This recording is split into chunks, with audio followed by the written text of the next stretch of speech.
18 दिसंबर के बाद से हिंदू लगातार जिहादियों के निशाने पर है।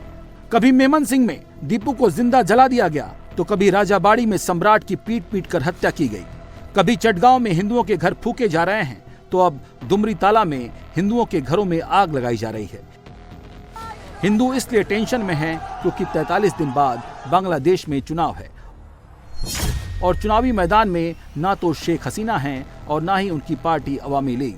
अवामी लीग पर पहले ही बैन लग चुका है। हिंदुओं को थोड़ी उम्मीद खालिदा जिया से थी, वो भी खत्म हो चुकी है क्योंकि खालिदा जिया अब नहीं रही। चुनावी मैदान में इस बार जमात है जो हिंदुओं के खून की प्यासी है और एनसीपी है जो जमात के साथ मिलकर चुनाव लड़ रही है।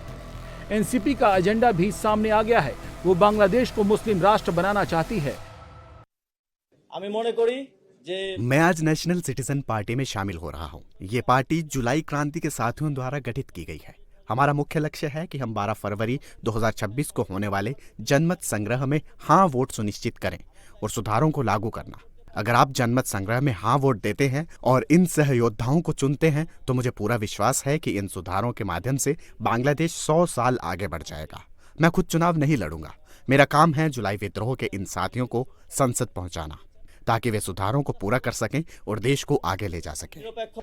एनसीपी ने जिहादी जमातियों के साथ हाथ मिला लिया है। जमात के कट्टरपंथी बांग्लादेश से हर हाल में हिंदुओं को मिटाना चाहते हैं, इसलिए हिंदुओं और भारत के खिलाफ बांग्लादेशी युवकों को भड़का रहे हैं। यूनुस के पाकिस्तानी एजेंडे पर काम कर रहे हैं।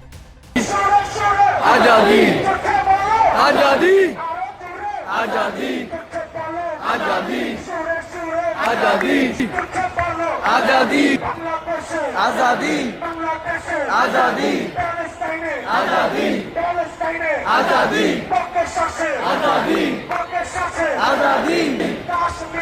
आजादी आजादी आजादी आजादी आजादी आजादी। यूनुस की सरकार ने जिहादियों को खुली छूट दे रखी है।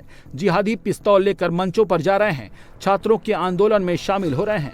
यूनुस चाहता है कि जिहादी फिर किसी छात्र नेता की हत्या कर दें और बांग्लादेश में एक बार फिर हिंसा की आग भड़क उठे। हिंदुओं को मारा काटा जाए, हिंदुओं को जिंदा जलाया जा सके। लेकिन खालिदा जिया के निधन के बाद बांग्लादेश की सियासत में अब सवाल उठने लगे हैं। खालिदा जिया के निधन से किस ओर पलटेगा बांग्लादेश का चुनाव? खालिदा जिया के बेटे को फायदा होगा या नुकसान? जमात को मिलेगा वोट या जमात होगा बेलगाम?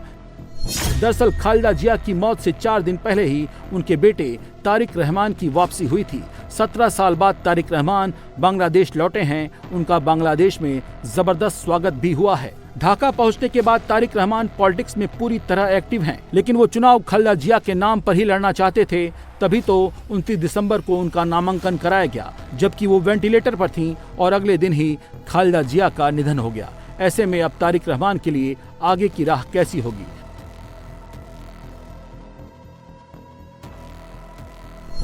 तो माना जा रहा है कि खालिदा जिया के निधन से तारिक रहमान को चुनावी फायदा मिल सकता है, क्योंकि उन्हें सहानुभूति वोट मिल सकता है। तारिक को सहानुभूति वोट मिलने का मतलब है कि जमात सत्ता से दूर जा सकती है।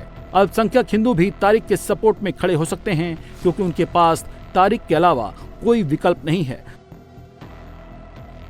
बांग्लादेश लौटने पर तारिक ने हिंदुओं को भरोसा भी दिलाया था।